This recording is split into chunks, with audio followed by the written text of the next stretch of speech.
اعوذ باللہ من الشیطان اللعین الرجیم بسم اللہ الرحمن الرحیم السلام علیکم یا علی مدد۔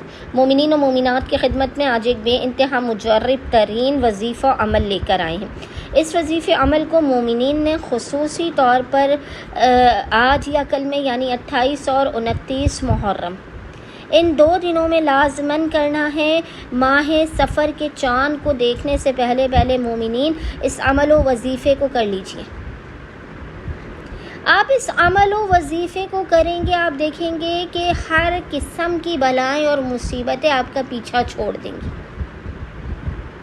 ورنہ بلائیں اور مصیبتیں ماہ سفر کے چاند کو دیکھنے سے پہلے اگر آپ اس عمل کو نہیں کریں گے، ذکر کو نہیں پڑھیں گے، بلائیں اور مصیبتیں آپ کا پیچھا نہیں چھوڑیں گی۔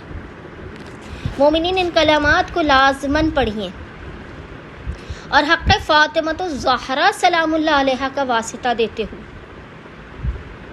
اپنی حاجتوں کو طلب کیجیے۔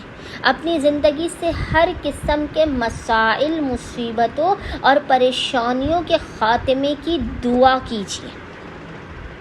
یہ ایسا مجرب ترین وظیفہ عمل ہے کہ اگر مومنین نے ماہ سفر کے چاند کے نظر آنے سے پہلے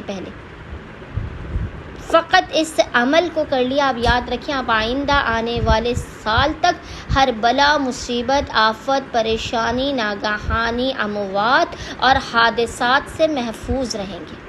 آپ کے رزق میں بے پناہ برکت رہے گی۔ خداوند متعال اپنے خزانوں کا رخ آپ کی جانب کر دے گا اور آپ پر اپنے لطف و کرم، برکات اور عنایات کی بارش کر دے گا۔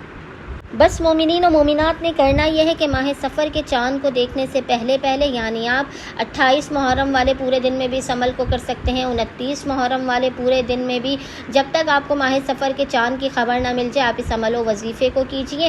حتیٰ کہ اگر 30 محرم ہو جائے، 29 کا چاند نہ ہو، 30 کا چاند ہو تو آپ 30 محرم کے دن بھی اس وظیفے عمل کو کیجیے۔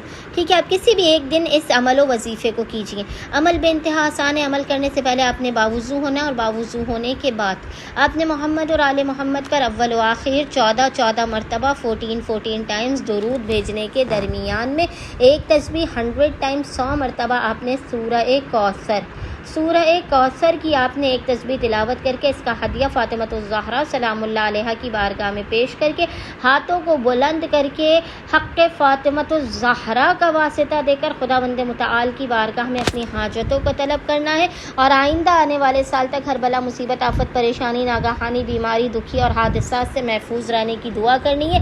انشاءاللہ تعالی خداوند متعال اپنے وسیع و عریض خزانوں سے حق فاطمۃ الزہرا سلام اللہ علیہا کے صدقے میں آپ تمام مومنین و مومنات کو بے پناہ نواز دے گا اور آپ کی خالی جھولیوں کو بھر کے آپ کے مقام سے بلند ہونے سے پہلے آپ کو بامراد کر دے گا۔ اللہم صلی علی محمد و آل محمد وعجل فرجہم اجمعین۔